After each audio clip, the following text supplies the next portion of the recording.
تھا کہ ہم سے اکرمہ نے ابن عباس رضی اللہ عنہ سے بیان کیا، آپ نے فرمایا کہ رسول اللہ صلی اللہ علیہ وسلم جب فتح مکہ کے دن تشریف لائے تو آپ صلی اللہ علیہ وسلم نے کعبے کے اندر جانے سے اس لیے انکار فرمایا کہ اس میں بت رکھے ہوئے تھے۔ پھر آپ صلی اللہ علیہ وسلم نے حکم دیا اور وہ نکالے گئے۔ لوگوں نے ابراہیم اور اسماعیل علیہ السلام کے بت بھی نکالے، ان کے ہاتھوں میں فال نکالنے کے تیر دے رکھے تھے۔ رسول اللہ صلی اللہ علیہ وسلم نے فرمایا، اللہ ان مشرکوں کو غارت کرے۔ خدا کی قسم انہیں اچھی طرح معلوم تھا کہ ان بزرگوں نے تیر سے فال کبھی نہیں نکالی۔ اس کے بعد آپ کعبے کے اندر تشریف لے گئے اور چاروں طرف تکبیر کہی، آپ نے اندر نماز نہیں پڑھی۔ صحیح بخاری حدیث نمبر 1601۔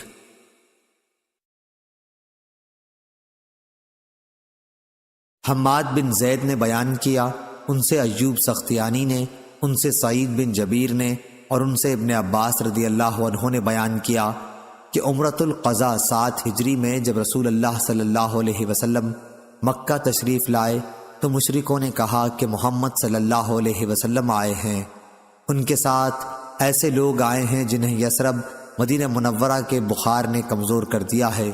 اس لیے رسول اللہ صلی اللہ علیہ وسلم نے حکم دیا کہ طواف کے پہلے 3 چکروں میں رمل تیز چلنا جس سے اظہار قوت ہو کرے، اور دونوں یمانی رکنوں کے درمیان حسب معمول چلیں، اور آپ نے یہ حکم نہیں دیا کہ سب پھیروں میں رمل کریں اس لیے کہ ان پر آسانی ہو۔ صحیح بخاری حدیث نمبر 1602۔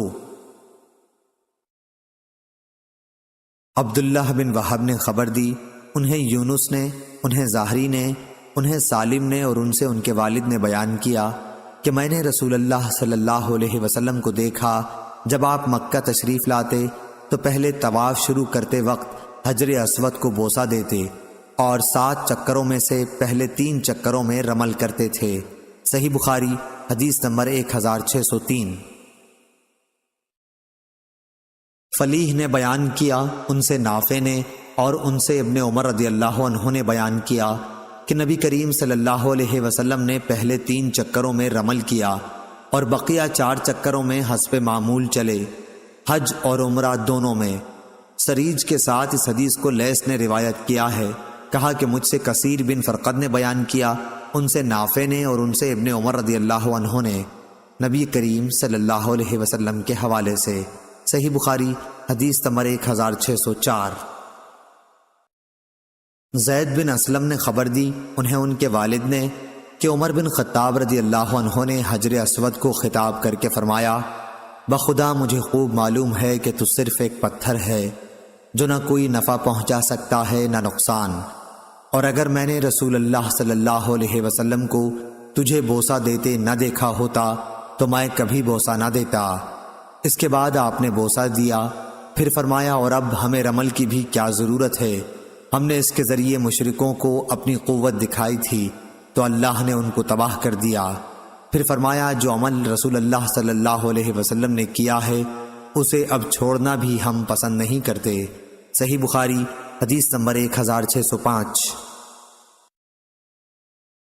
یحییٰ قطان نے بیان کیا، ان سے عبید اللہ عمری نے، ان سے نافع نے اور ان سے ابن عمر رضی اللہ عنہ نے بیان کیا، جب سے میں نے رسول اللہ صلی اللہ علیہ وسلم کو ان دونوں رکن یمانی کو چومتے ہوئے دیکھا، میں نے بھی اس کے چومنے کو خواہ سخت حالات ہوں یا نرم نہیں چھوڑا۔ میں نے نافع سے پوچھا، کیا ابن عمر رضی اللہ عنہ ان دونوں یمنی رکنوں کے درمیان معمول کے مطابق چلتے تھے؟ تو انہوں نے بتایا کہ آپ معمول کے مطابق اس لیے چلتے تھے تاکہ حجر اسود کو چھونے میں آسانی رہے۔ صحیح بخاری حدیث نمبر 1606۔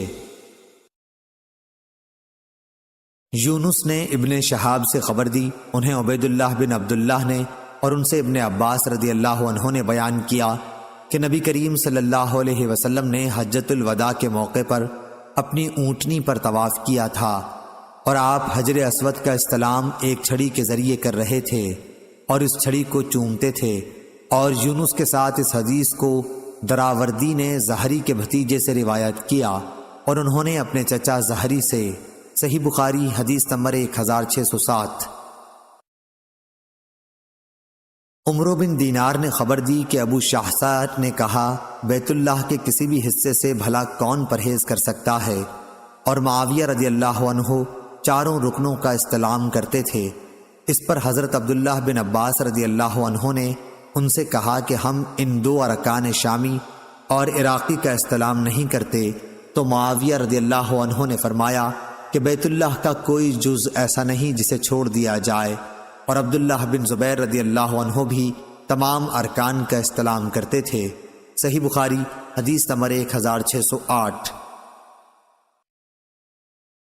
لیث بن سعد نے بیان کیا، ان سے ابن شہاب نے، ان سے سالم بن عبداللہ نے، ان سے ان کے والد حضرت عبداللہ بن عمر رضی اللہ عنہ نے کہ میں نے نبی کریم صلی اللہ علیہ وسلم کو صرف دونوں یمانی ارکان کا استلام کرتے دیکھا۔ صحیح بخاری حدیث نمبر 1609۔ زید بن اسلم نے خبر دی، ان سے ان کے والد نے بیان کیا کہ میں نے دیکھا کہ حضرت عمر بن خطاب رضی اللہ عنہ نے حجر اسود کو بوسہ دیا، اور پھر فرمایا کہ اگر میں رسول اللہ صلی اللہ علیہ وسلم کو تجھے بوسہ دیتے نہ دیکھتا تو میں کبھی تجھے بوسہ نہ دیتا۔ صحیح بخاری حدیث نمبر 1610۔ زبیر بن عربی نے بیان کیا کہ ایک شخص نے ابن عمر رضی اللہ عنہ سے حجر اسود کے بوسہ دینے کے متعلق پوچھا، تو انہوں نے بتلایا کہ میں نے رسول اللہ صلی اللہ علیہ وسلم کو اس کو بوسہ دیتے دیکھا ہے۔ اس پر اس شخص نے کہا اگر ہجوم ہو جائے اور میں عاجز ہو جاؤں تو کیا کروں؟ ابن عمر رضی اللہ عنہ نے فرمایا کہ اس اگر وگر کو یمن میں جا کر رکھو، میں نے تو رسول اللہ صلی اللہ علیہ وسلم کو دیکھا کہ آپ اس کو بوسہ دیتے تھے۔ صحیح بخاری حدیث نمبر 1611۔ خالد حضان اکرمہ سے بیان کیا، ان سے ابن عباس رضی اللہ عنہ نے کہ نبی کریم صلی اللہ علیہ وسلم ایک اونٹنی پر سوار ہو کر کعبے کا طواف کر رہے تھے، اور جب بھی آپ حجر اسود کے سامنے پہنچتے تو کسی چیز سے اس کی طرف اشارہ کرتے تھے۔ صحیح بخاری حدیث نمبر 1612۔ خالد حذا نے بیان کیا، ان سے اکرمہ نے اور ان سے ابن عباس رضی اللہ عنہ نے بیان کیا، نبی کریم صلی اللہ علیہ وسلم نے بیت اللہ کا طواف ایک اونٹنی پر سوار رہ کر کیا۔ جب بھی آپ حجر اسود کے سامنے پہنچتے تو کسی چیز سے اس کی طرف اشارہ کرتے اور تکبیر کہتے۔ خالد طحان کے ساتھ اس حدیث کو ابراہیم بن تہمان نے بھی خالد حذا سے روایت کیا ہے۔ صحیح بخاری حدیث نمبر 1613۔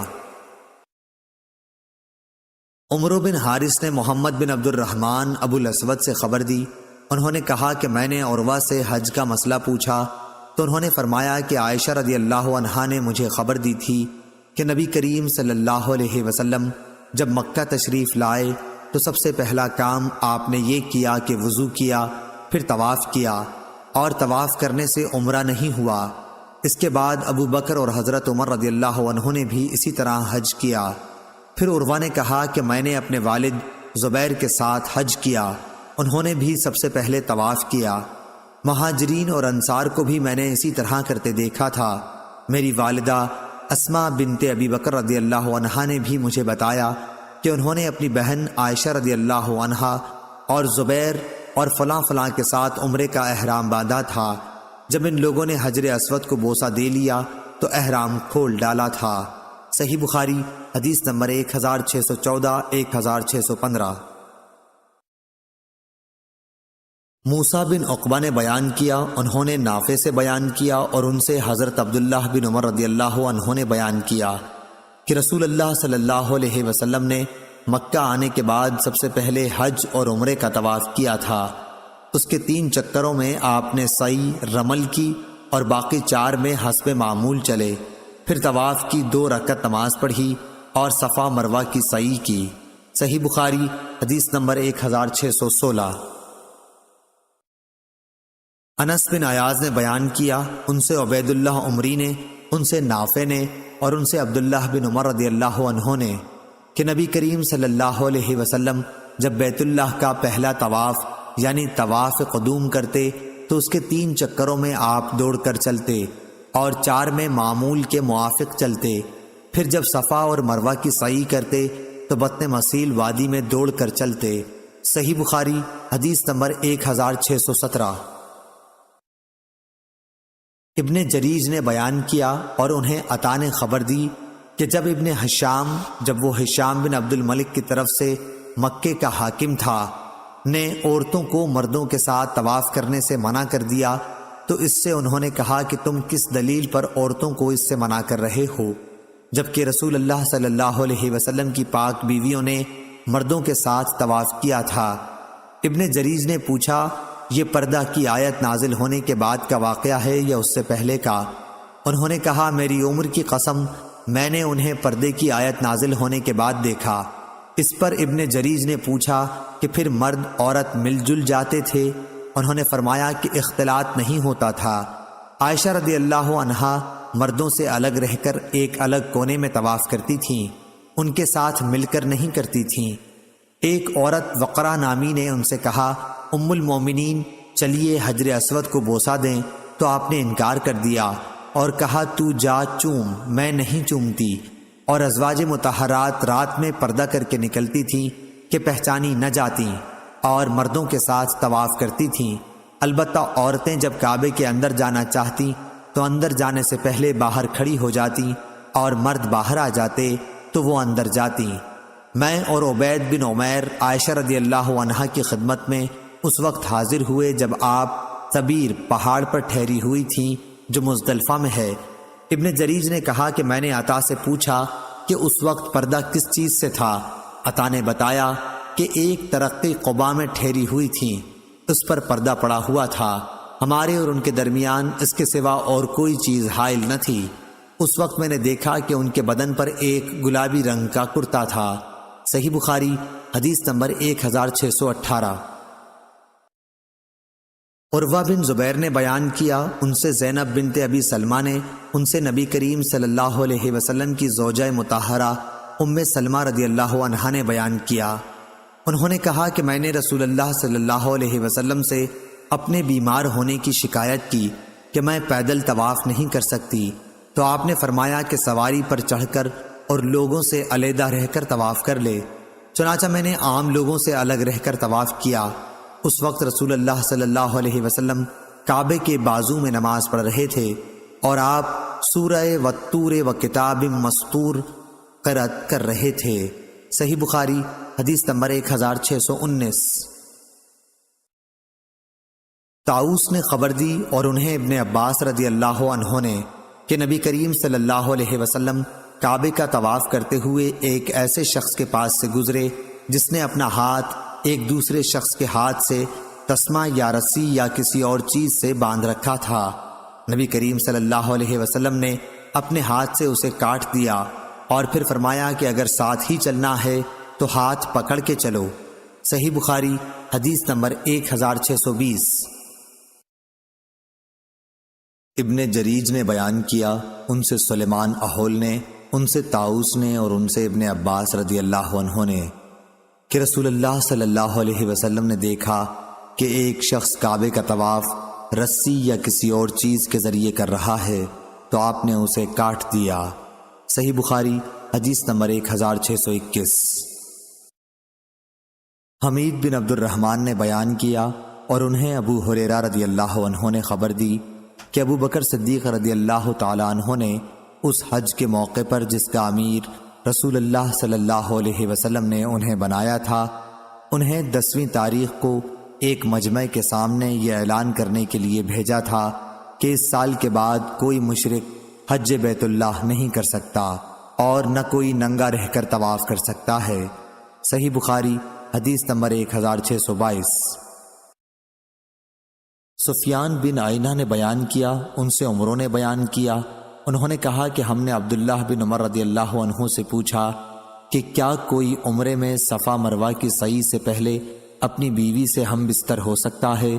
انہوں نے کہا کہ رسول اللہ صلی اللہ علیہ وسلم تشریف لائے اور کعبے کا طواف 7 چکروں سے پورا کیا، پھر مقام ابراہیم کے پیچھے 2 رکعت نماز پڑھی اور صفا مروہ کی سعی کی۔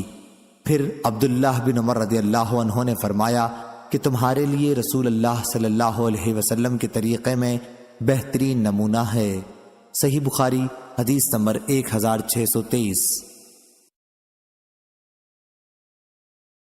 عمروں نے کہا کہ پھر میں نے جابر بن عبداللہ رضی اللہ عنہ سے اس کے متعلق معلوم کیا تو انہوں نے بتایا کہ صفا مروہ کی سعی سے پہلے اپنی بیوی کے قریب بھی نہ جائے۔ صحیح بخاری حدیث نمبر 1624۔ قریب نے عبداللہ بن عباس رضی اللہ عنہ سے خبر دی، انہوں نے کہا کہ رسول اللہ صلی اللہ علیہ وسلم مکہ تشریف لائے اور 7 چکروں کے ساتھ طواف کیا، پھر صفا مروہ کی سعی کی۔ اس سعی کے بعد آپ کعبہ اس وقت تک نہیں گئے جب تک عرفات سے واپس نہ لوٹے۔ صحیح بخاری حدیث نمبر 1625۔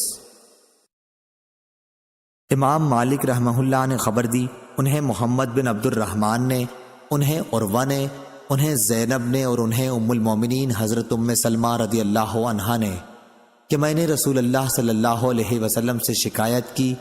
دوسری سند امام بخاری رحمہ اللہ نے کہا کہ مجھ سے محمد بن حرب نے بیان کیا، انہوں نے کہا کہ ہم سے ابو مروان یحییٰ بن ابی زکریا غسانی نے بیان کیا، ان سے ہشام نے، ان سے عروہ نے اور ان سے نبی کریم صلی اللہ علیہ وسلم کی زوجہ مطہرہ ام سلمہ رضی اللہ عنہا نے کہ رسول اللہ صلی اللہ علیہ وسلم جب مکے میں تھے اور وہاں سے چلنے کا ارادہ ہوا تو ام سلمہ نے کعبے کا طواف نہیں کیا اور وہ بھی روانگی کا ارادہ رکھتی تھیں۔ آپ نے ان سے فرمایا کہ جب صبح کی نماز کھڑی ہو اور لوگ نماز پڑھنے میں مشغول ہو جائیں تو تم اپنی اونٹنی پر طواف کر لینا۔ چنانچہ ام سلمہ رضی اللہ عنہا نے ایسا ہی کیا اور انہوں نے باہر نکلنے تک طواف کی نماز نہیں پڑھی۔ صحیح بخاری حدیث نمبر 1626۔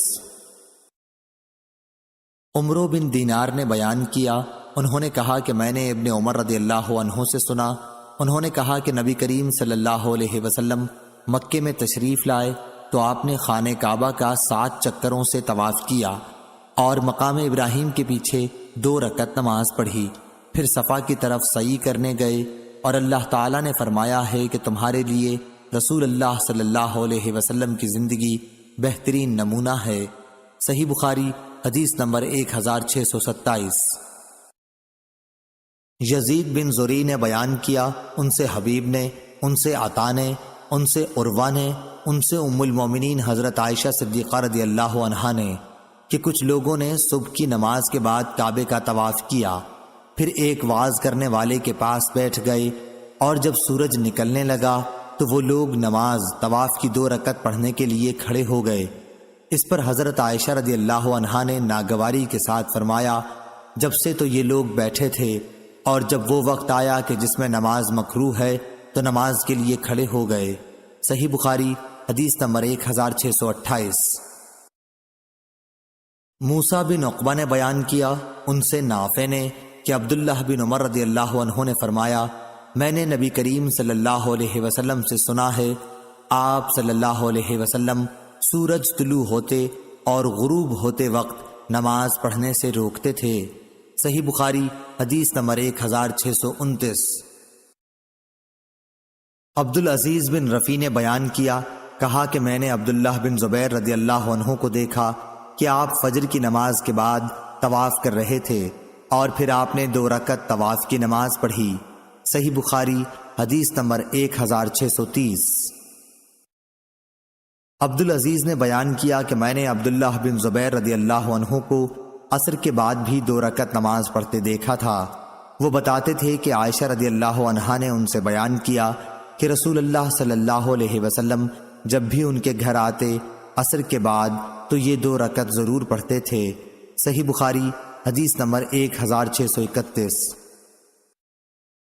خالد طحان نے خالد حذا سے بیان کیا، ان سے اکرمہ نے، ان سے حضرت عبداللہ بن عباس رضی اللہ عنہ نے کہ رسول اللہ صلی اللہ علیہ وسلم نے بیت اللہ کا طواف اونٹ پر سوار ہو کر کیا۔ آپ جب بھی طواف کرتے ہوئے حجر اسود کے نزدیک آتے تو اپنے ہاتھ کو ایک چیز چھڑی سے اشارہ کرتے اور تکبیر کہتے۔ صحیح بخاری حدیث نمبر 1632۔ عروہ نے بیان کیا، ان سے زینب بنت ام سلمہ نے، ان سے ام سلمہ رضی اللہ عنہا نے کہ میں نے رسول اللہ صلی اللہ علیہ وسلم سے شکایت کی کہ میں بیمار ہو گئی ہوں۔ آپ صلی اللہ علیہ وسلم نے فرمایا، پھر لوگوں کے پیچھے سے سوار ہو کر طواف کر لے۔ چنانچہ میں نے جب طواف کیا تو اس وقت رسول اللہ صلی اللہ علیہ وسلم بیت اللہ کے بازو میں نماز کے اندر والطور و کتاب مستور کی قرأت کر رہے تھے۔ صحیح بخاری حدیث نمبر 1633۔ عبید اللہ عمری نے بیان کیا، ان سے نافع نے، ان سے حضرت عبداللہ بن عمر رضی اللہ عنہ نے بیان کیا کہ عباس بن عبد المطلب رضی اللہ عنہ نے رسول اللہ صلی اللہ علیہ وسلم سے اپنے پانی زمزم کا حاجیوں کو پلانے کے لیے منا کے دونوں میں مکہ ٹھہرنے کی اجازت چاہی تو آپ صلی اللہ علیہ وسلم نے ان کو اجازت دے دی۔ صحیح بخاری حدیث نمبر 1634۔ خالد طحان نے خالد حذا سے بیان کیا، ان سے اکرمہ نے، ان سے ابن عباس رضی اللہ عنہ نے کہ رسول اللہ صلی اللہ علیہ وسلم پانی پلانے کی جگہ زمزم کے پاس تشریف لائے اور پانی مانگا حج کے موقع پر۔ عباس رضی اللہ عنہ نے کہا کہ فضل اپنی ماں کے یہاں جا اور ان کے یہاں سے کھجور کا شربت لا، لیکن رسول اللہ صلی اللہ علیہ وسلم نے فرمایا کہ مجھے یہی پانی پلاؤ۔ عباس رضی اللہ عنہ نے عرض کیا، یا رسول اللہ صلی اللہ علیہ وسلم، ہر شخص اپنا ہاتھ اس میں ڈال دیتا ہے، اس کے باوجود رسول اللہ صلی اللہ علیہ وسلم یہی کہتے رہے کہ مجھے یہی پانی پلاؤ۔ چنانچہ آپ نے پانی پیا، پھر زمزم کے قریب آئے، لوگ کنویں سے پانی کھینچ رہے تھے اور کام کر رہے تھے۔ آپ نے انہیں دیکھ کر فرمایا، کام کرتے جاؤ کہ ایک اچھے کام پر لگے ہوئے ہو۔ پھر فرمایا، اگر یہ خیال نہ ہوتا کہ آئندہ لوگ تمہیں پریشان کر دیں گے تو میں بھی اترتا اور رسی اپنے اس پر رکھ لیتا۔ مراد آپ کی شانے سے تھی، آپ نے اس کی طرف اشارہ کر کے کہا تھا۔ صحیح بخاری حدیث نمبر 1635۔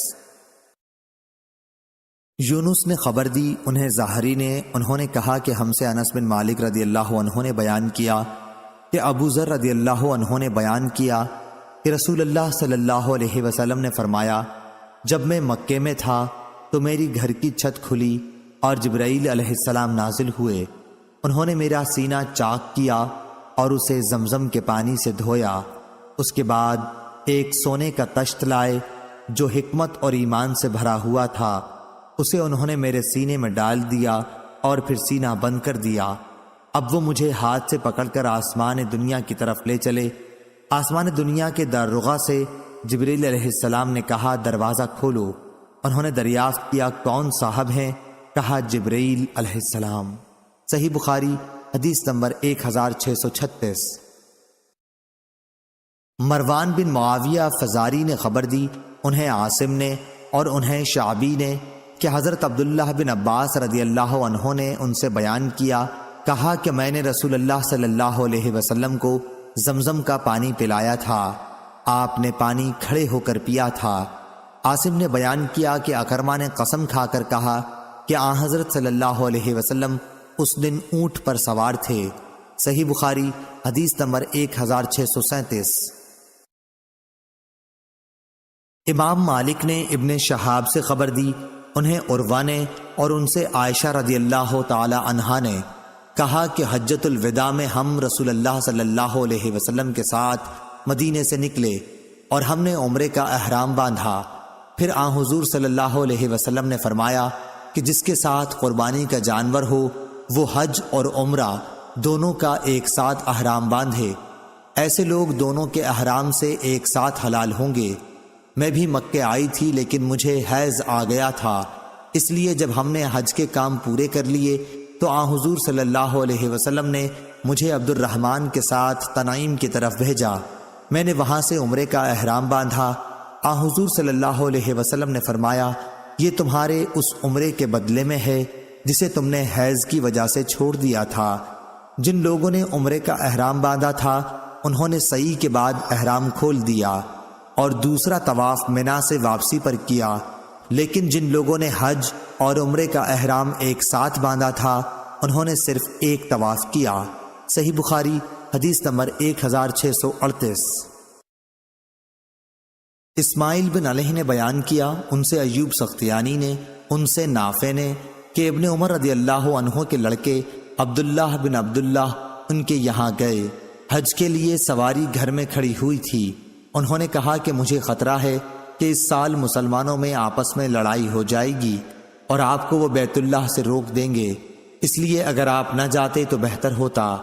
ابن عمر رضی اللہ عنہ نے جواب دیا کہ رسول اللہ صلی اللہ علیہ وسلم بھی تشریف لے گئے تھے عمرہ کرنے صلح حدیبیہ کے موقع پر، اور کفار قریش نے آپ کو بیت اللہ تک پہنچنے سے روک دیا تھا، اس لیے اگر مجھے بھی روک دیا گیا تو میں بھی وہی کروں گا جو رسول اللہ صلی اللہ علیہ وسلم نے کیا تھا، اور تمہارے لیے رسول اللہ صلی اللہ علیہ وسلم کی زندگی بہترین نمونہ ہے۔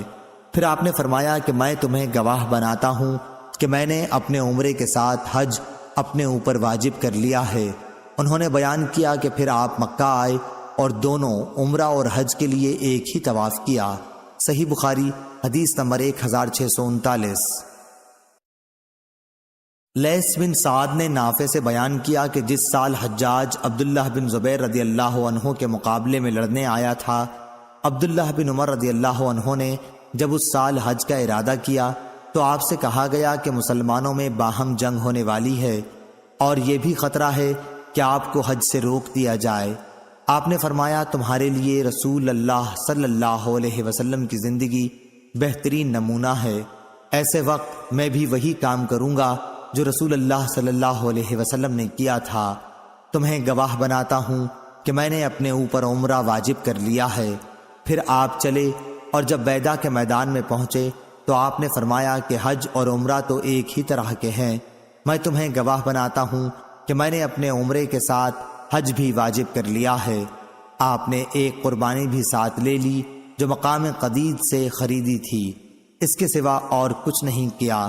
10ویں تاریخ سے پہلے نہ آپ نے قربانی کی نہ کسی ایسی چیز کو اپنے لیے جائز کیا جس سے احرام کی وجہ سے آپ رک گئے تھے، نہ سر منڈوایا نہ بال ترشوائے۔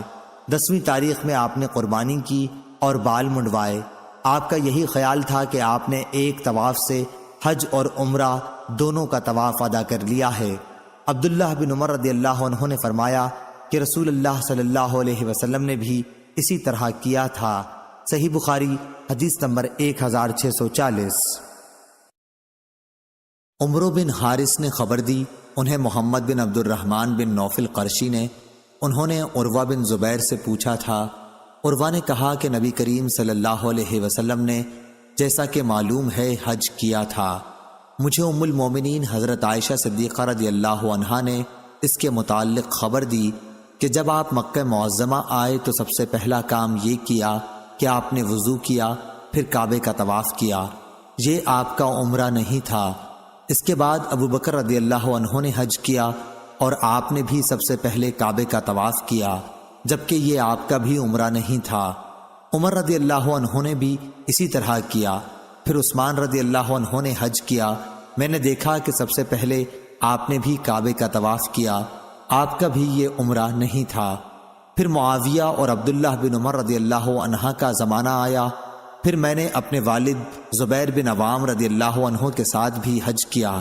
یہ سارے اکابر پہلے کعبے ہی کے طواف سے شروع کرتے تھے، جبکہ یہ عمرہ نہیں ہوتا تھا۔ اس کے بعد مہاجرین و انصار کو بھی میں نے دیکھا کہ وہ بھی اسی طرح کرتے رہے اور ان کا بھی یہ عمرہ نہیں ہوتا تھا۔ آخری ذات جسے میں نے اس طرح کرتے دیکھا وہ حضرت عبداللہ بن عمر رضی اللہ عنہ کی تھی۔ وہ حضرت عبداللہ بن عمر رضی اللہ عنہ کی تھی، انہوں نے بھی عمرہ نہیں کیا۔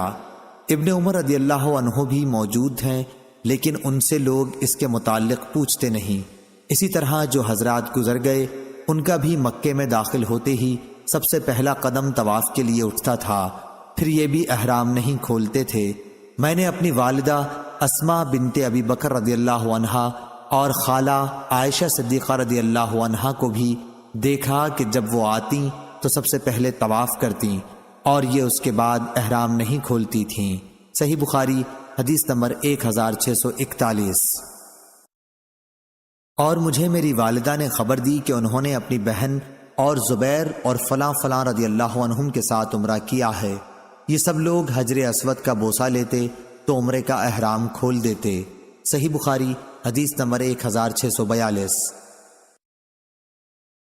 عروہ نے بیان کیا کہ میں نے ام المومنین حضرت عائشہ صدیقہ رضی اللہ عنہا سے پوچھا کہ اللہ تعالیٰ کے اس فرمان کے بارے میں آپ کا کیا خیال ہے جو سورہ بقرہ میں ہے، کہ صفا اور مروہ اللہ تعالیٰ کی نشانیوں میں سے ہیں، اس لیے جو بیت اللہ کا حج یا عمرہ کرے اس کے لیے ان کا طواف کرنے میں کوئی گناہ نہیں۔ قسم اللہ کی، پھر تو کوئی حرج نہیں ہونا چاہیے اگر کوئی صفا اور مروہ کی سعی نہ کرنی چاہے۔ حضرت عائشہ رضی اللہ عنہا نے فرمایا، بھتیجے تم نے یہ بری بات کہی، اللہ کا مطلب یہ ہوتا تو قرآن میں یوں اترتا، ان کے طواف نہ کرنے میں کوئی گناہ نہیں۔ بات یہ ہے کہ یہ آیت تو انصار کے لیے اتری تھی جو اسلام سے پہلے منات بت کے نام پر جو مشلل میں رکھا ہوا تھا اور جس کی یہ پوجا کیا کرتے تھے، احرام باندھتے تھے۔ یہ لوگ جب زمانہ جاہلیت میں احرام باندھتے تو صفا مروہ کی سعی کو اچھا نہیں خیال کرتے تھے۔ اب جب اسلام لائے تو رسول اللہ صلی اللہ علیہ وسلم سے اس کے متعلق پوچھا اور کہا کہ یا رسول اللہ، ہم صفا اور مروہ کی سعی اچھی نہیں سمجھتے تھے۔ اس پر اللہ تعالیٰ نے یہ آیت نازل فرمائی کہ صفا اور مروہ دونوں اللہ کی نشانیاں ہیں، آخر آیت تک۔ حضرت عائشہ صدیقہ رضی اللہ عنہا نے فرمایا کہ رسول اللہ صلی اللہ علیہ وسلم نے ان دو پہاڑوں کے درمیان سعی کی سنت جاری کی ہے، اس لیے کسی کے لیے مناسب نہیں کہ اسے ترک کر دے۔ انہوں نے کہا کہ پھر میں نے اس کا ذکر ابو بکر بن عبد الرحمن سے کیا تو انہوں نے فرمایا کہ میں نے تو یہ علمی بات اب تک نہیں سنی تھی، بلکہ میں نے بہت سے اصحاب علم سے تو یہ سنا ہے، وہ یوں کہتے تھے کہ عرب کے لوگ ان لوگوں کے سوا جن کا حضرت عائشہ صدیقہ رضی اللہ عنہا نے ذکر کیا جو منات کے لیے احرام باندھتے تھے، سب صفا مروہ کا پھیرا کیا کرتے تھے۔ جب اللہ پاک نے قرآن شریف میں بیت اللہ کے طواف کا ذکر فرمایا اور صفا مروہ کا ذکر نہیں کیا تو وہ لوگ کہنے لگے، یا رسول اللہ صلی اللہ علیہ وسلم، ہم تو جاہلیت کے زمانے میں صفا اور مروہ کا پھیرا کیا کرتے تھے، اور اب اللہ نے بیت اللہ کے طواف کا ذکر تو فرمایا لیکن صفا مروہ کا ذکر نہیں کیا، تو کیا صفا مروہ کی سعی کرنے میں ہم پر کچھ گناہ ہوگا؟ تب اللہ نے یہ آیت اتاری، صفا مروہ اللہ کی نشانیاں ہیں، آخر آیت تک۔ ابو بکر نے کہا، میں سنتا ہوں کہ یہ آیت دونوں فرقوں کے باب میں اتری ہے، یعنی اس فرقے کے باب میں جو جاہلیت کے زمانے میں صفا مروہ کا طواف برا جانتا تھا، اور اس کے باب میں جو جاہلیت کے زمانے میں صفا مروہ کا طواف کیا کرتے تھے۔ پھر مسلمان ہونے کے بعد اس کا کرنا اس وجہ سے کہ اللہ نے بیت اللہ کے طواف کا ذکر کیا اور صفا مروہ کا نہیں کیا، برا سمجھے، یہاں تک کہ اللہ نے بیت اللہ کے طواف کے بعد ان کے طواف کا بھی ذکر فرما دیا۔ صحیح بخاری حدیث نمبر 1643۔ عیسیٰ بن یونس نے بیان کیا، ان سے عبید اللہ بن عمر نے، ان سے نافع نے، اور ان سے حضرت عبداللہ بن عمر رضی اللہ عنہ نے بیان کیا کہ جب رسول اللہ صلی اللہ علیہ وسلم پہلا طواف کرتے تو اس کے 3 چکروں میں رمل کرتے اور بقیہ 4 میں معمول کے مطابق چلتے، اور جب صفا اور مروہ کی سعی کرتے تو آپ نالے کے نشیب میں دوڑا کرتے تھے۔ عبید اللہ نے کہا، میں نے نافع سے پوچھا، ابن عمر رضی اللہ عنہ جب رکن یمانی کے پاس پہنچتے تو کیا حسب معمول چلنے لگتے تھے؟ انہوں نے فرمایا کہ نہیں، البتہ اگر رکن یمانی پر ہجوم ہوتا تو حجر اسود کے پاس آ کر آپ آہستہ چلنے لگتے، کیونکہ وہ بغیر چومے اس کو نہیں چھوڑتے تھے۔ صحیح بخاری حدیث نمبر 1644۔ سفیان بن عینہ نے عمرو بن دینار سے بیان کیا کہ ہم نے ابن عمر رضی اللہ عنہ سے ایک ایسے شخص کے متعلق پوچھا جو عمرے میں بیت اللہ کا طواف تو کر لے لیکن صفا اور مروہ کی سعی نہیں کرتا، کیا وہ اپنی بیوی سے صحبت کر سکتا ہے؟ انہوں نے جواب دیا، نبی کریم صلی اللہ علیہ وسلم مکہ تشریف لائے تو آپ نے بیت اللہ کا 7 چکروں کے ساتھ طواف کیا اور مقام ابراہیم کے پیچھے 2 رکعت نماز پڑھی، پھر صفا اور مروہ کی 7 مرتبہ سعی کی، اور تمہارے لیے رسول اللہ صلی اللہ علیہ وسلم کی زندگی بہترین نمونہ ہے۔ صحیح بخاری حدیث نمبر 1645۔ ہم نے اس کے متعلق جابر بن عبداللہ رضی اللہ عنہ سے بھی پوچھا تو آپ نے فرمایا کہ صفا اور مروہ کی سعی سے پہلے بیوی کے قریب بھی نہ جائے۔ صحیح بخاری حدیث نمبر 1646۔ عمرو بن دینار نے خبر دی، کہا کہ میں نے عبداللہ بن عمر رضی اللہ عنہ سے سنا، آپ نے کہا کہ نبی کریم صلی اللہ علیہ وسلم جب مکہ تشریف لائے تو آپ نے بیت اللہ کا طواف کیا اور 2 رکعت نماز پڑھی، پھر صفا اور مروہ کی سعی کی۔ اس کے بعد عبداللہ نے یہ آیت تلاوت کی، تمہارے لیے رسول اللہ صلی اللہ علیہ وسلم کی زندگی بہترین نمونہ ہے۔ صحیح بخاری حدیث نمبر 1647۔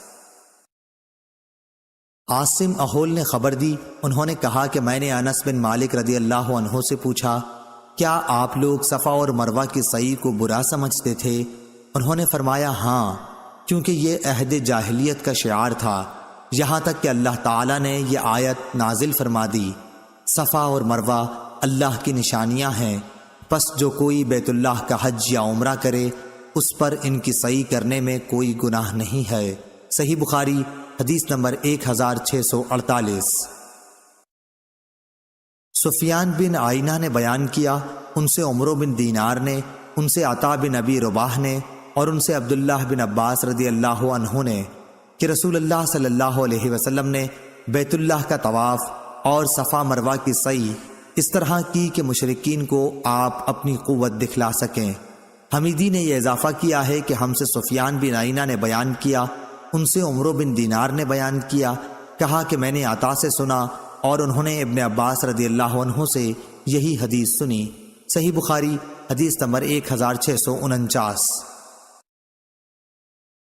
عبداللہ بن یوسف نے بیان کیا، انہوں نے کہا کہ ہمیں امام مالک نے خبر دی، انہیں عبد الرحمن بن قاسم نے، انہیں ان کے باپ نے اور انہیں ام المومنین حضرت عائشہ صدیقہ رضی اللہ عنہا نے، انہوں نے فرمایا کہ میں مکہ آئی تو اس وقت میں حائضہ تھی، اس لیے بیت اللہ کا طواف نہ کر سکی اور نہ صفا مروہ کی سعی۔ انہوں نے بیان کیا کہ میں نے اس کی شکایت رسول اللہ صلی اللہ علیہ وسلم سے کی تو آپ نے فرمایا کہ جس طرح دوسرے حاجی کرتے ہیں تم بھی اسی طرح ارکان حج ادا کر لو، ہاں بیت اللہ کا طواف پاک ہونے سے پہلے نہ کرنا۔ صحیح بخاری حدیث نمبر 1650۔ عبد الوہاب ثقفی نے بیان کیا، دوسری سند مجھ سے خلیفہ بن خیاط نے بیان کیا کہ ہم سے عبد الوہاب ثقفی نے بیان کیا، کہا کہ ہم سے حبیب معلم نے بیان کیا، ان سے عطا بن ابی رباح نے اور ان سے جابر بن عبداللہ رضی اللہ عنہ نے کہ نبی کریم صلی اللہ علیہ وسلم اور آپ کے اصحاب نے حج کا احرام باندھا، حضور صلی اللہ علیہ وسلم اور طلحہ کے سوا اور کسی کے ساتھ قربانی نہیں تھی۔ حضرت علی رضی اللہ عنہ یمن سے آئے تھے اور ان کے ساتھ بھی قربانی تھی، اس لیے نبی کریم صلی اللہ علیہ وسلم نے حکم دیا کہ سب لوگ اپنے حج کے احرام کو عمرے کا کر لیں، پھر طواف اور سعی کے بعد بال ترشوا لیں اور احرام کھول ڈالیں، لیکن وہ لوگ اس حکم سے مستثنیٰ ہیں۔ اس پر صحابہ رضی اللہ عنہم نے کہا کہ کیا ہم منا میں اس طرح جائیں گے کہ ہمارے ذکر سے منی ٹپک رہی ہو؟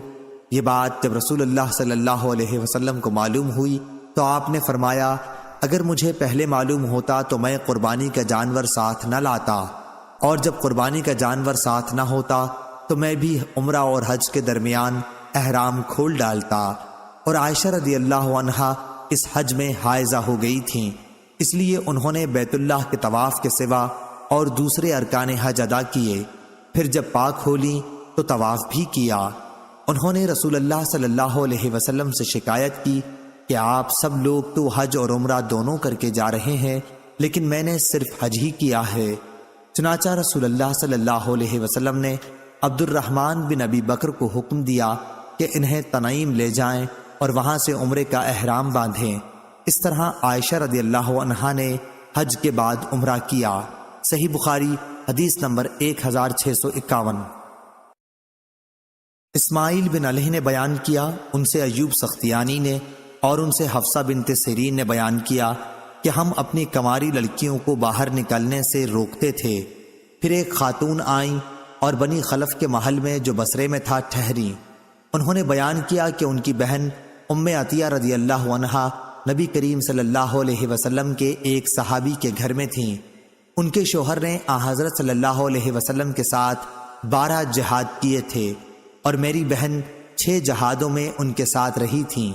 وہ بیان کرتی تھیں کہ ہم میدان جنگ میں زخمیوں کی مرہم پٹی کرتی تھیں اور مریضوں کی تیمارداری کرتی تھیں۔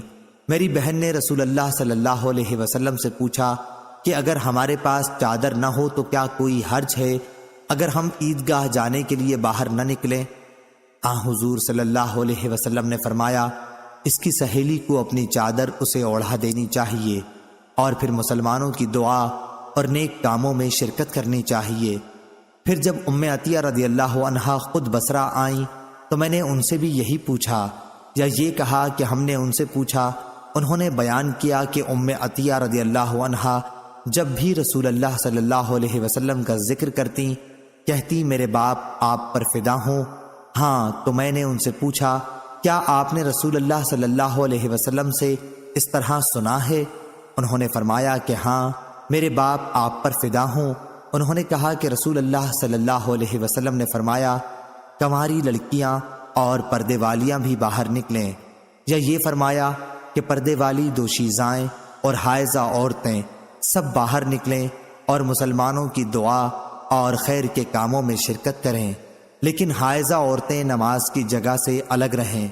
میں نے کہا اور حائضہ بھی نکلیں؟ انہوں نے فرمایا کیا حائضہ عورت عرفات اور فلاں فلاں جگہ نہیں جاتی ہیں؟ پھر عیدگاہی جانے میں کیا حرج ہے؟ صحیح بخاری حدیث نمبر 1652۔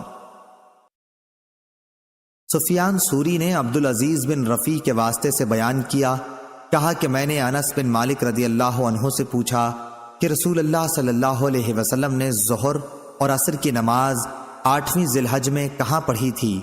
اگر آپ کو حضرت صلی اللہ علیہ وسلم سے یاد ہے تو مجھے بتائیے۔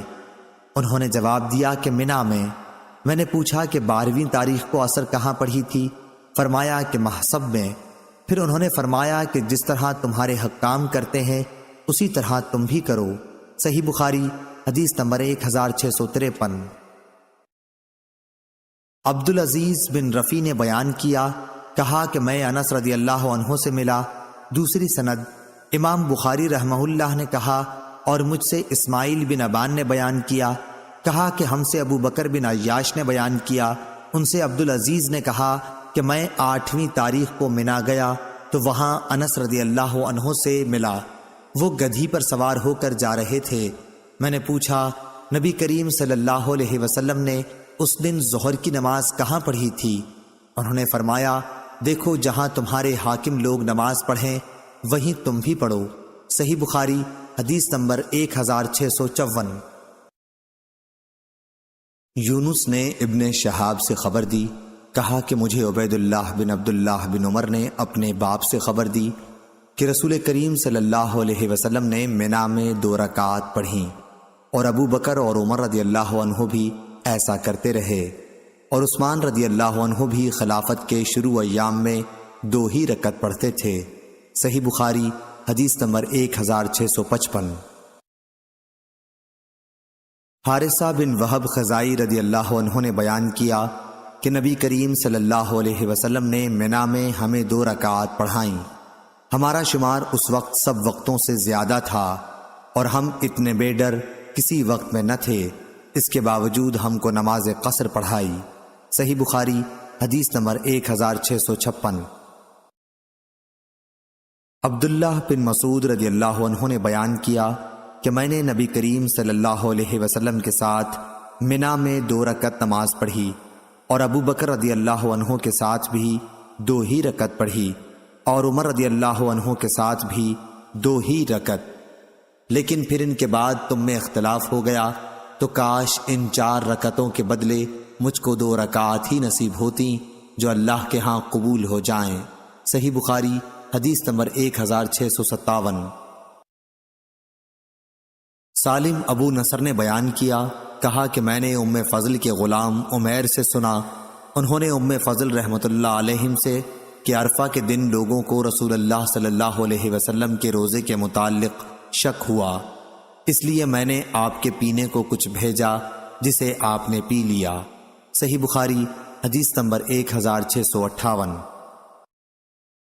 امام مالک نے محمد بن ابی بکر ثقفی سے خبر دی کہ انہوں نے انس بن مالک رضی اللہ عنہ سے پوچھا کہ وہ دونوں صبح کو منی سے عرفات جا رہے تھے کہ رسول کریم صلی اللہ علیہ وسلم کے ساتھ آپ لوگ آج کے دن کس طرح کرتے تھے؟ انس رضی اللہ عنہ نے بتلایا کہ کوئی ہم میں سے لبیک پکارتا ہوتا اس پر کوئی اعتراض نہ کرتا، اور کوئی تکبیر کہتا اس پر بھی کوئی انکار نہ کرتا۔ اس حدیث سے معلوم ہوا کہ حاجی کو اختیار ہے لبیک پکارتا رہے یا تکبیر کہتا رہے۔ صحیح بخاری حدیث نمبر 1659۔ سالم نے بیان کیا کہ عبد الملک بن مروان نے حجاج بن یوسف کو لکھا کہ حج کے احکام میں عبداللہ بن عمر رضی اللہ عنہ کے خلاف نہ کرے۔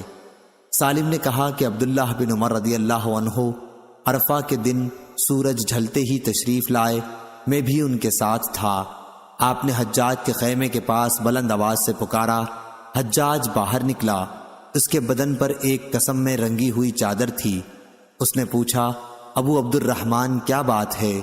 آپ نے فرمایا، اگر سنت کے مطابق عمل چاہتے ہو تو جلدی اٹھ کر چل کھڑے ہو جاؤ۔ اس نے کہا، کیا اسی وقت؟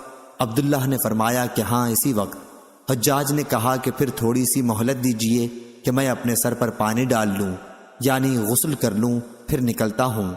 اس کے بعد عبداللہ بن عمر رضی اللہ عنہ سواری سے اتر گئے، اور جب حجاج باہر آیا تو میرے اور والد ابن عمر کے درمیان چلنے لگا، تو میں نے کہا کہ اگر سنت پر عمل کا ارادہ ہے تو خطبے میں اختصار اور وقوف عرفات میں جلدی کرنا۔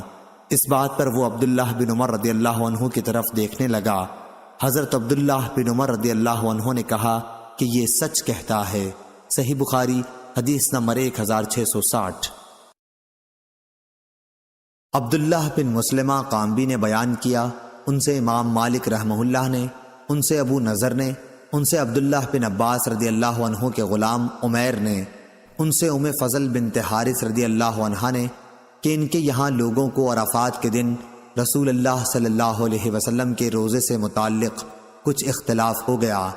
بعض نے کہا کہ آپ صلی اللہ علیہ وسلم عرفے کے دن روزے سے ہیں، اور بعض کہتے ہیں کہ نہیں، اس لیے انہوں نے آپ صلی اللہ علیہ وسلم کے پاس دودھ کا ایک پیالہ بھیجا۔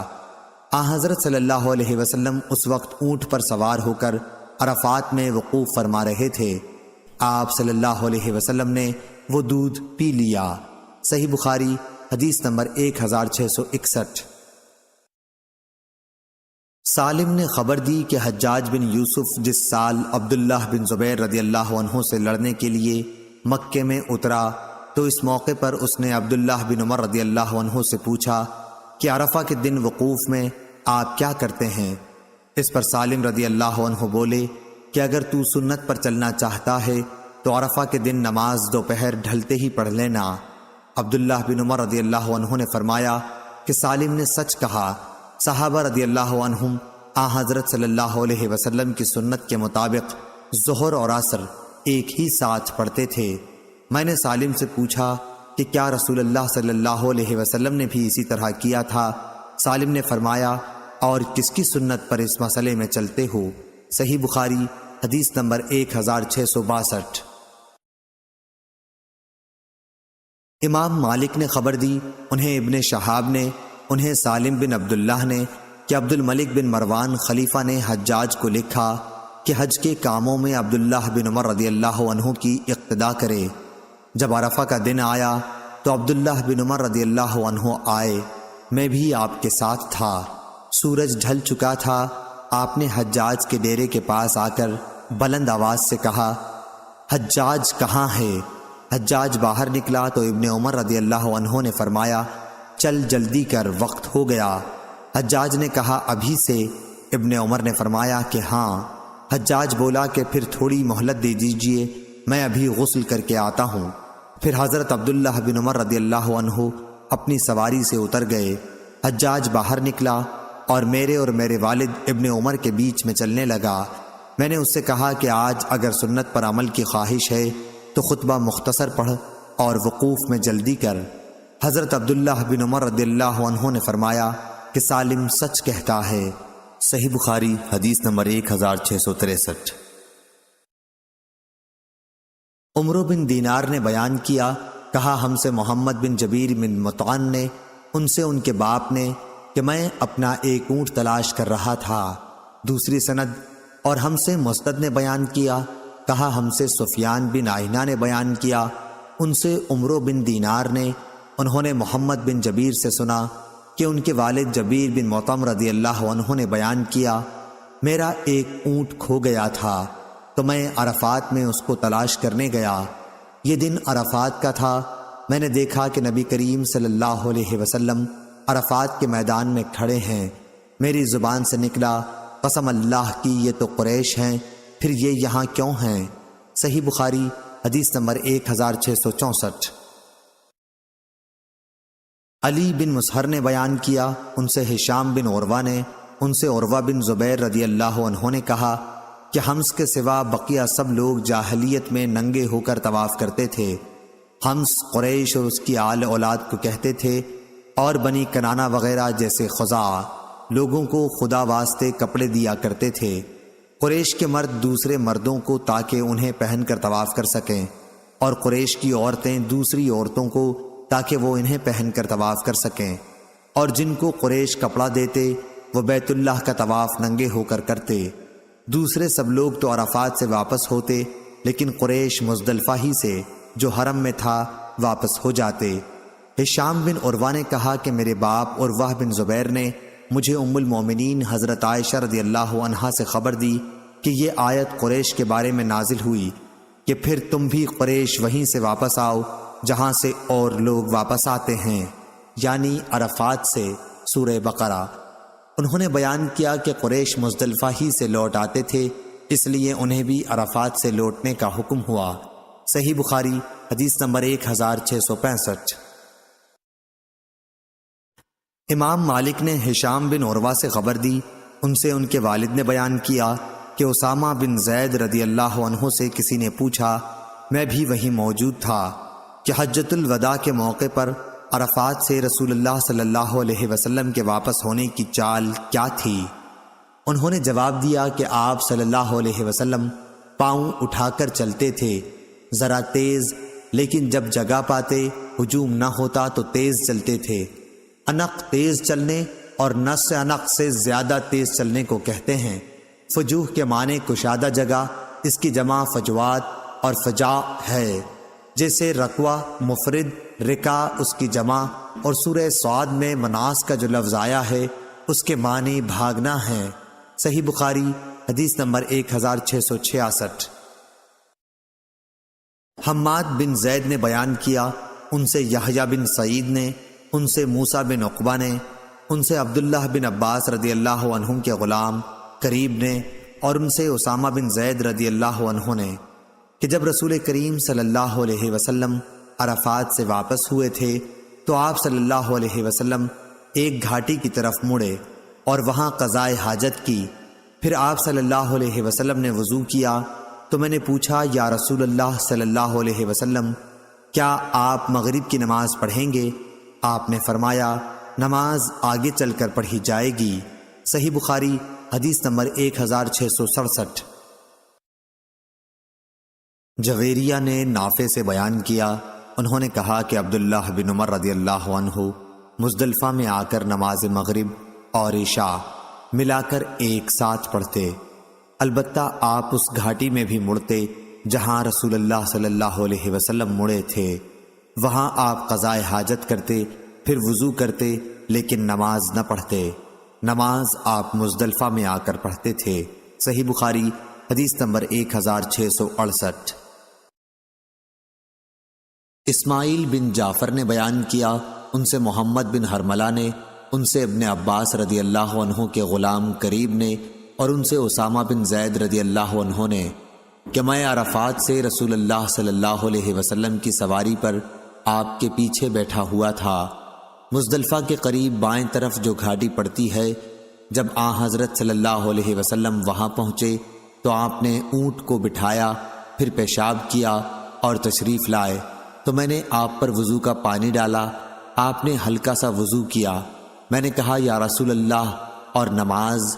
آپ صلی اللہ علیہ وسلم نے فرمایا کہ نماز تمہارے آگے ہے، یعنی مزدلفہ میں پڑھی جائے گی۔ پھر آپ صلی اللہ علیہ وسلم سوار ہو گئے، جب مزدلفہ میں آئے تو مغرب اور عشاء کی نماز ملا کر پڑھی۔ پھر مزدلفہ کی صبح یعنی 10ویں تاریخ کو رسول اللہ صلی اللہ علیہ وسلم کی سواری کے پیچھے فضل بن عباس رضی اللہ عنہ سوار ہوئے۔ صحیح بخاری حدیث نمبر 1669۔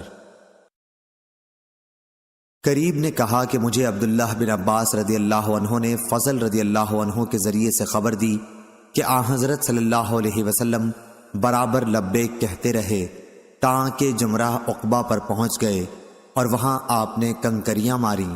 صحیح بخاری حدیث نمبر 1670۔ عبداللہ بن عباس رضی اللہ عنہ نے بیان کیا کہ عرفہ کے دن میدان عرفات سے وہ نبی کریم صلی اللہ علیہ وسلم کے ساتھ آ رہے تھے۔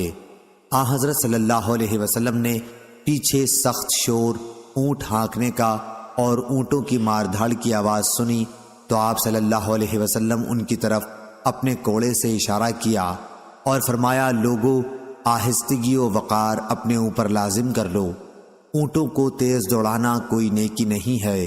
امام بخاری رحمہ اللہ فرماتے ہیں کہ سورہ بقرہ میں ادعو کے معنی ریشہ دوانیاں کریں، خلالکم کا معنی تمہارے بیچ میں، اسی سے سورہ کہف میں آیا ہے فجرنا خلاکہما، یعنی ان کے بیچ میں۔ صحیح بخاری حدیث نمبر 1671۔ موسیٰ بن عقبہ نے خبر دی، انہوں نے اسامہ بن زید رضی اللہ عنہ کو یہ کہتے سنا کہ میدان عرفات سے رسول اللہ صلی اللہ علیہ وسلم روانہ ہو کر گھاٹی میں اترے جو مزدلفہ کے قریب ہے، وہاں پیشاب کیا، پھر وضو کیا اور پورا وضو نہیں کیا، خوب پانی نہیں بہایا، ہلکا وضو کیا۔ میں نے نماز کے متعلق عرض کی تو فرمایا کہ نماز آگے ہے۔ اب آپ مزدلفہ تشریف لائے، وہاں پھر وضو کیا اور پوری طرح کیا، پھر نماز کی تکبیر کہی گئی اور آپ صلی اللہ علیہ وسلم نے مغرب کی نماز پڑھی۔ پھر ہر شخص نے اپنے اونٹ ڈیروں پر بٹھا دیے، پھر دوبارہ نماز عشاء کے لیے تکبیر کہی گئی اور آپ صلی اللہ علیہ وسلم نے نماز پڑھی۔ آپ نے ان دونوں نمازوں کے درمیان کوئی سنت یا نفل نماز نہیں پڑھی تھی۔ صحیح بخاری حدیث نمبر 1672۔ ابن ابی ذئب نے بیان کیا، ان سے ظاہری نے، ان سے سالم بن عبداللہ بن عمر رضی اللہ عنہ نے، اور ان سے عبداللہ بن عمر رضی اللہ عنہ نے بیان کیا کہ مزدلفہ میں نبی کریم صلی اللہ علیہ وسلم نے مغرب اور عشاء ایک ساتھ ملا کر پڑھی تھی، ہر نماز الگ الگ تکبیر کے ساتھ، نہ ان دونوں کے پہلے کوئی نفل و سنت پڑھی تھی اور نہ ان کے بعد۔ صحیح بخاری حدیث نمبر 1673۔ عدی بن ثابت نے خبر دی، کہا کہ مجھ سے عبداللہ بن یزید خطمی نے بیان کیا، کہا کہ مجھ سے ابو ایوب انصاری رضی اللہ عنہ نے کہا کہ حجۃ الوداع کے موقع پر رسول اللہ صلی اللہ علیہ وسلم نے مزدلفہ میں آ کر مغرب اور عشاء کو ایک ساتھ ملا کر پڑھا تھا۔ صحیح بخاری حدیث نمبر 1674۔ ابو اسحاق عمر بن عبداللہ نے بیان کیا، کہا کہ میں نے عبد الرحمن بن یزید سے سنا کہ عبداللہ بن مسعود رضی اللہ عنہ نے حج کیا، آپ کے ساتھ تقریباً عشاء کی اذان کے وقت ہم مزدلفہ میں بھی آئے۔ آپ نے ایک شخص کو حکم دیا، اس نے اذان تکبیر کہی اور آپ نے مغرب کی نماز پڑھی، پھر 2 رکعت سنت اور پڑھی اور شام کا کھانا منگوا کر کھایا۔ میرا خیال ہے راوی حدیث زہیر کا کہ پھر آپ نے حکم دیا اور اس شخص نے اذان دی اور تکبیر کہی۔ عمرو راوی حدیث نے کہا، میں یہی سمجھتا ہوں کہ شک زہیر عمرو کے شیخ کو تھا۔ اس کے بعد عشاء کی نماز 2 رکعت پڑھی۔ جب صبح صادق ہوئی تو آپ نے فرمایا کہ نبی کریم صلی اللہ علیہ وسلم اس نماز فجر کو اس مقام اور اس دن کے سوا اور کبھی اس وقت طلوع فجر ہوتے ہی نہیں پڑھتے تھے۔ عبداللہ بن مسعود رضی اللہ عنہ نے یہ بھی فرمایا کہ یہ صرف 2 نمازیں آج کے دن اپنے معمولی وقت سے ہٹا دی جاتی ہیں۔ جب لوگ مزدلفہ آتے ہیں تو مغرب کی نماز عشاء کے ساتھ ملا کر پڑھی جاتی ہیں اور فجر کی نماز طلوع فجر کے ساتھ ہی۔ انہوں نے فرمایا کہ میں نے رسول اللہ صلی اللہ علیہ وسلم کو اسی طرح کرتے دیکھا تھا۔ صحیح بخاری حدیث نمبر 1675۔ سالم نے بیان کیا کہ حضرت عبداللہ بن عمر رضی اللہ عنہ اپنے گھر کے کمزوروں کو پہلے ہی بھیج دیا کرتے تھے اور وہ رات ہی میں مزدلفہ میں مشعر حرام کے پاس آ کر ٹھہرتے اور اپنی طاقت کے مطابق اللہ کا ذکر کرتے تھے، پھر امام کے ٹھہرنے اور لوٹنے سے پہلے ہی منا آ جاتے تھے بعض تو منا فجر کی نماز کے وقت پہنچتے اور بعض اس کے بعد۔ جب منا پہنچتے تو کنکریاں مارتے، اور حضرت عبداللہ بن عمر رضی اللہ عنہ فرمایا کرتے تھے کہ رسول اللہ صلی اللہ علیہ وسلم نے ان سب لوگوں کے لیے یہ اجازت دی ہے۔ صحیح بخاری حدیث نمبر 1676۔ حماد بن زید نے بیان کیا، ان سے ایوب سختیانی نے، ان سے اکرمہ نے، اور ان سے عبداللہ بن عباس رضی اللہ عنہ نے کہ نبی کریم صلی اللہ علیہ وسلم نے مجھے مزدلفہ سے رات ہی میں منا روانہ کر دیا تھا۔ صحیح بخاری حدیث نمبر 1677۔ عبید اللہ بن ابی یزید نے خبر دی، انہوں نے ابن عباس رضی اللہ عنہ کو یہ کہتے سنا کہ میں ان لوگوں میں تھا جنہیں نبی کریم صلی اللہ علیہ وسلم نے اپنے گھر کے کمزور لوگوں کے ساتھ مزدلفہ کی رات ہی میں منا بھیج دیا تھا۔ صحیح بخاری حدیث نمبر 1678۔ اسما کے غلام عبداللہ نے بیان کیا کہ ان سے اسما بنت ابو بکر رضی اللہ عنہا نے کہ وہ رات کی رات میں ہی مزدلفہ پہنچ گئیں اور کھڑی ہو کر نماز پڑھنے لگیں۔ کچھ دیر تک نماز پڑھنے کے بعد پوچھا، بیٹے کیا چاند ڈوب گیا؟ میں نے کہا کہ نہیں، اس لیے وہ دوبارہ نماز پڑھنے لگیں۔ کچھ دیر بعد پھر پوچھا، کیا چاند ڈوب گیا؟ میں نے کہا ہاں۔ انہوں نے کہا کہ اب آگے چلو منا کو۔ چنانچہ ہم ان کے ساتھ آگے چلے۔ وہ منا میں رمی جمرہ کرنے کے بعد پھر واپس آ گئیں اور صبح کی نماز اپنے ڈیرے پر پڑھی۔ میں نے کہا جناب یہ کیا بات ہوئی کہ ہم نے اندھیرے ہی میں نماز صبح پڑھ لی؟ انہوں نے کہا کہ بیٹے رسول اللہ صلی اللہ علیہ وسلم نے عورتوں کو اس کی اجازت دی۔ صحیح بخاری حدیث نمبر 1679۔ عبد الرحمن بن قاسم نے بیان کیا، ان سے قاسم نے اور ان سے عائشہ رضی اللہ عنہا نے کہ ام المومنین حضرت سودا رضی اللہ عنہا نے نبی کریم صلی اللہ علیہ وسلم سے مزدلفہ کی رات عام لوگوں سے پہلے روانہ ہونے کی اجازت چاہی۔ آپ بھاری بھرکم بدن کی عورت تھیں تو حضور صلی اللہ علیہ وسلم نے انہیں اس کی اجازت دے دی۔ صحیح بخاری حدیث نمبر 1680۔ ابو نعیم نے بیان کیا، انہوں نے کہا کہ ہم سے افلاح بن حمید نے، ان سے قاسم بن محمد نے اور ان سے حضرت عائشہ رضی اللہ عنہا نے کہ جب ہم نے مزدلفہ میں قیام کیا تو نبی کریم صلی اللہ علیہ وسلم نے حضرت سودا رضی اللہ عنہا کو لوگوں کے اژدہام سے پہلے روانہ ہونے کی اجازت دے دی تھی۔ وہ بھاری بھرکم بدن کی خاتون تھیں، اس لیے آپ نے اجازت دے دی۔ چنانچہ وہ اژدہام سے پہلے روانہ ہو گئیں، لیکن ہم لوگ وہیں ٹھہرے رہے اور صبح کو آپ کے ساتھ گئے۔ اگر میں بھی حضرت سودا رضی اللہ عنہا کی طرح آپ صلی اللہ علیہ وسلم سے اجازت لیتی تو مجھ کو تمام خوشی کی چیزوں میں یہ بہت ہی پسند ہوتا۔ صحیح بخاری حدیث نمبر 1681۔ آمش نے بیان کیا، کہا کہ مجھ سے عمارہ نے عبد الرحمن بن یزید سے بیان کیا اور ان سے عبداللہ بن مسعود رضی اللہ عنہ نے کہ دو نمازوں کے سوا میں نے نبی کریم صلی اللہ علیہ وسلم کو اور کوئی نماز بغیر وقت نہیں پڑھتے دیکھا۔ آپ نے مغرب اور عشاء ایک ساتھ پڑھیں اور فجر کی نماز بھی اس دن مزدلفہ میں معمولی وقت سے پہلے ادا کی۔ صحیح بخاری حدیث نمبر 1682۔ اسرائیل نے بیان کیا، ان سے ابو اسحاق نے، ان سے عبد الرحمن بن یزید نے کہ ہم عبداللہ بن مسعود رضی اللہ عنہ کے ساتھ مکے کی طرف نکلے، حج شروع کیا۔ پھر جب ہم مزدلفہ آئے تو آپ نے دو نمازیں اس طرح ایک ساتھ پڑھیں کہ ہر نماز ایک الگ اذان اور ایک الگ اقامت کے ساتھ تھی، اور رات کا کھانا دونوں کے درمیان میں کھایا۔ پھر طلوع صبح کے ساتھ ہی آپ نے نماز فجر پڑھی۔ کوئی کہتا تھا کہ ابھی بھی صبح صادق نہیں ہوئی، اور کچھ لوگ کہہ رہے تھے کہ ہو گئی۔ اس کے بعد عبداللہ بن مسعود رضی اللہ عنہ نے فرمایا کہ رسول اللہ صلی اللہ علیہ وسلم نے فرمایا تھا یہ دونوں نمازیں اس مقام سے ہٹا دی گئی ہیں، یعنی مغرب اور عشاء۔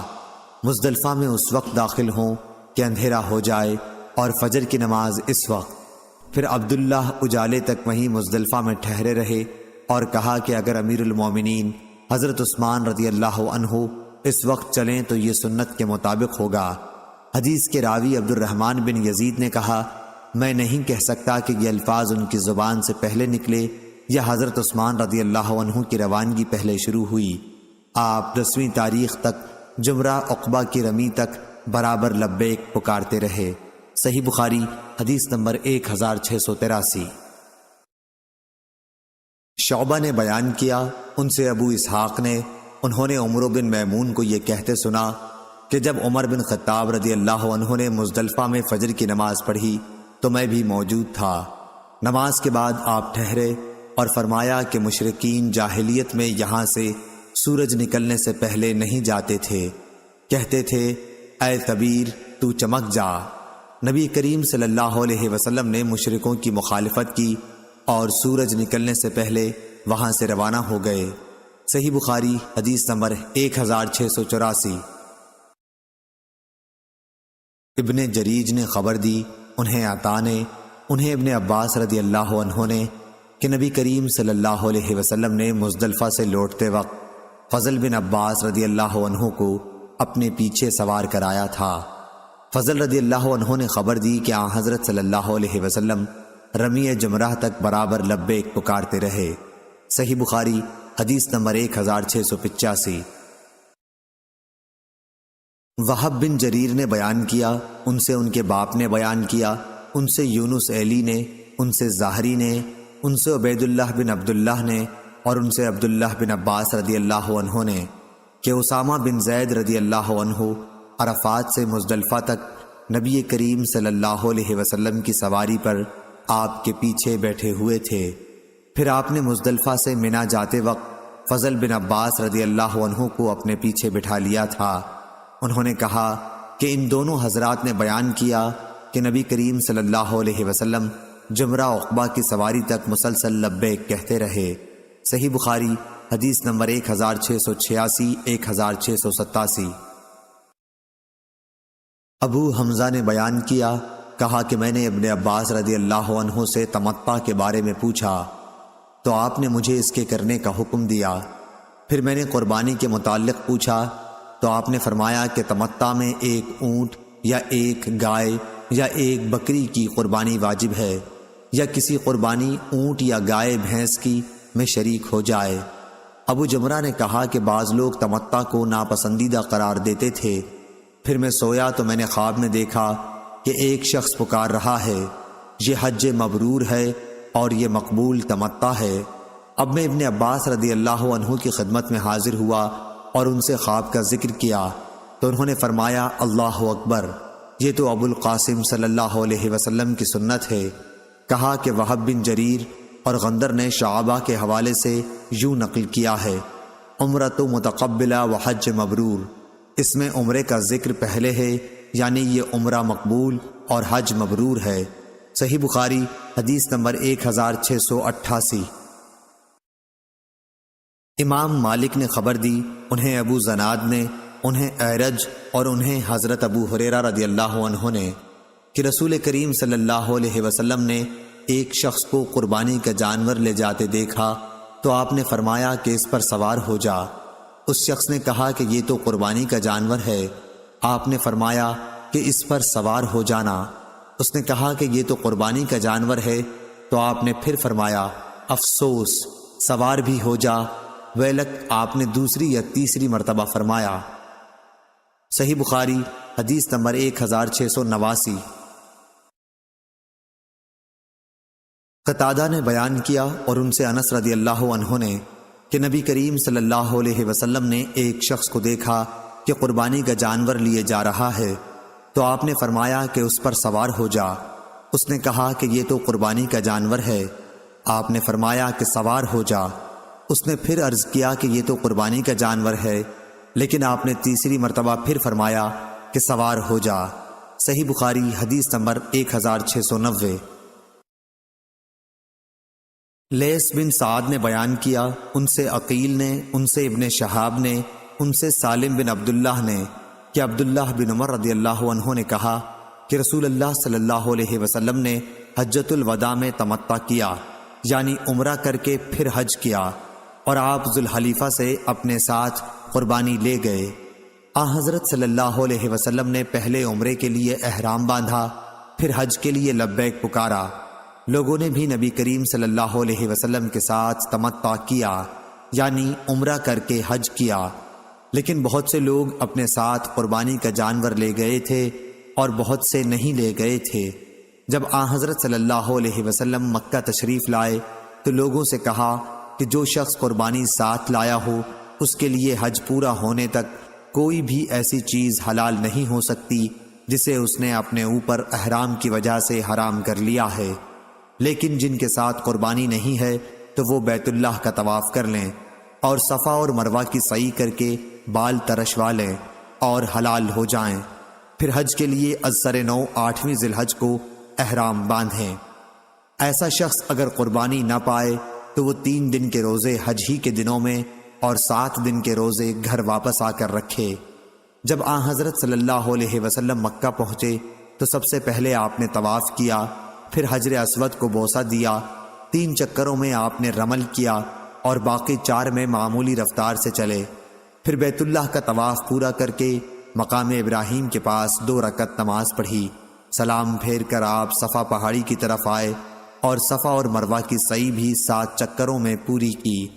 جن چیزوں کو احرام کی وجہ سے اپنے پر حرام کر لیا تھا ان سے اس وقت تک آپ حلال نہیں ہوئے جب تک حج بھی پورا نہ کر لیا، اور یوم نحر 10ویں ذی الحج میں قربانی کا جانور بھی ذبح نہ کر لیا۔ پھر آپ مکہ واپس آئے اور بیت اللہ کا جب طواف افاضہ کر لیا تو ہر وہ چیز آپ کے لیے حلال ہو گئی جو احرام کی وجہ سے حرام تھی۔ جو لوگ اپنے ساتھ ہدی لے کر گئے تھے انہوں نے بھی اسی طرح کیا جیسے رسول اللہ صلی اللہ علیہ وسلم نے کیا تھا۔ صحیح بخاری حدیث نمبر 1691۔ عروہ سے روایت ہے کہ عائشہ رضی اللہ عنہا نے انہیں نبی کریم صلی اللہ علیہ وسلم کے حج اور عمرہ ایک ساتھ کرنے کی خبر دی، اور لوگوں نے بھی آپ کے ساتھ حج اور عمرہ ایک ساتھ کیا تھا، بالکل اسی طرح جیسے مجھے سالم نے ابن عمر رضی اللہ عنہ سے اور انہوں نے نبی کریم صلی اللہ علیہ وسلم سے خبر دی تھی۔ صحیح بخاری حدیث نمبر 1692۔ حماد نے بیان کیا، ان سے ایوب نے، ان سے نافع نے بیان کیا کہ عبید اللہ بن عبداللہ بن عمر رضی اللہ عنہ نے اپنے والد سے کہا جب وہ حج کے لیے نکل رہے تھے کہ آپ نہ جائیے کیونکہ میرا خیال ہے کہ بد امنی کی وجہ سے آپ کو بیت اللہ تک پہنچنے سے روک دیا جائے گا۔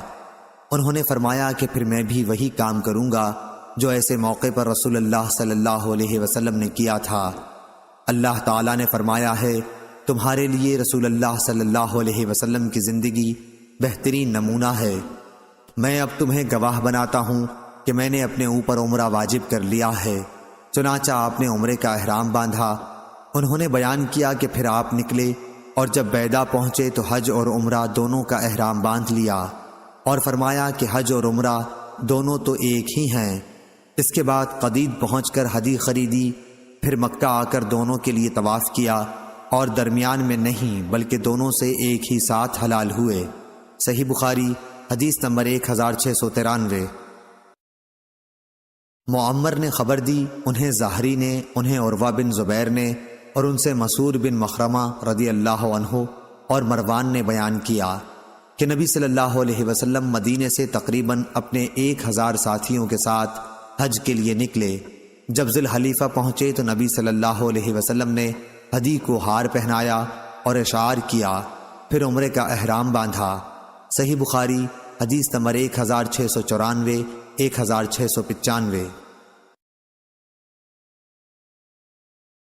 افلاح نے بیان کیا، ان سے قاسم نے اور ان سے عائشہ رضی اللہ عنہا نے کہ نبی کریم صلی اللہ علیہ وسلم کے قربانی کے جانوروں کے ہار میں نے اپنے ہاتھ سے خود بٹے تھے، پھر آپ نے انہیں ہار پہنایا، اشعار کیا، ان کو مکے کی طرف روانہ کیا۔ پھر بھی آپ کے لیے جو چیزیں حلال تھیں وہ احرام سے پہلے صرف ہدی سے حرام نہیں ہوئیں۔ صحیح بخاری حدیث نمبر 1696۔